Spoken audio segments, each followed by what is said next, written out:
நம்பிக்கை நலம் அருளும் தும்பிக்கையே எனக்கு நம்பிக்கை நலம் அருளும் கொடுத்திடும் திருவடிகள் குலகளெல்லாம் கரையும் கொடுத்திடும் திருவடிகள் குலகளெல்லாம் கரையும் கஞ்சமென்றால் மகனே அஞ்சலென்றாய்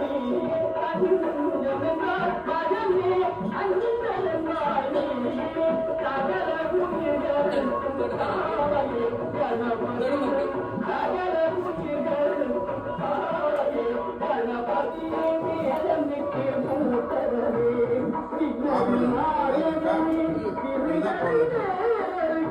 துணை வரும்